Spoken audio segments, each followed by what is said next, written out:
તો આજ તો ફૂલ બાકાચીકી થઈ જવાની આપણે એક મિની વ્લોગમાં. So hello guys, welcome back to my YouTube channel. હું છું તમારો લાડકો આવ્યો ભૈલું. એન્ડ આજે અમે જઈ રહ્યા છીએ ગાંધીનગરમાં આવેલું સંસ્કૃતિ કુંજમાં. લાઈન જોઈને પહેલાં તો મોતિયા મરી ગયા તમારા. ટિકિટ લઈને જેવા અંદર ગયા એવું અમારું સ્વાગત કર્યું આ ભાઈએ. સહેજ આગળ કે એટલે અમને અલગ અલગ માણસના દર્શન થયા. અને ડાયરો તો હોય જ આપણે ગુજરાતી એટલે મોજે મોજ.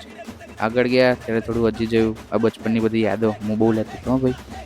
આગળ ગયા હજી ગયા એટલી બધી ભીડ હતી, સારું મગજ ફરી ગયું મારતો. થોડી વાતો કરી મેં એકલા ને એકલા અને મારા ભાઈ જોડે બી.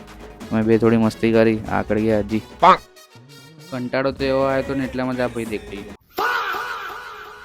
આખો મૂડ મારતો ફ્રેશ કરી નાખ્યો અને હાય હાય હાય હું લાગે છે બાકી એક નંબર. मौसम तो ऐसा लग रहा है दिल गार्डन गार्डन हो रहा है.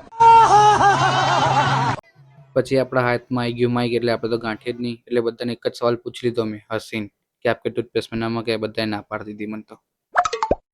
આટલી બધી લવરી કરી એટલે ભૂખ તો લાગે જ. એટલે જતા જતા તો મારો દમ નીકળી ગયો અહીંથી.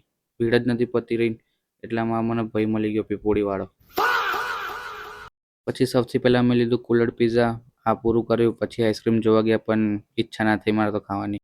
બાયલક ત્યાં મારો મળી ગયો પરમ મિત્ર, મારો બચપનનો જીગર જાન દોસ્ત. ત્યાં એનો ફૂડ સ્ટોલ હતો. પછી ત્યાં એને એક જ વસ્તુ મને કીધી, गरमा गरम ढोकड़ा. પછી ત્યાંથી અમે જોયા થોડા ગરબા ગાતા. આપણે ગુજરાતી એટલે ગરબા તો થવાના જ કોઈ પણ પ્રસંગ હોય. તો મસ્ત આવા વિડીયો જોવા માટે મને સબસ્ક્રાઈબ કરી દેજો. જય માતાજી.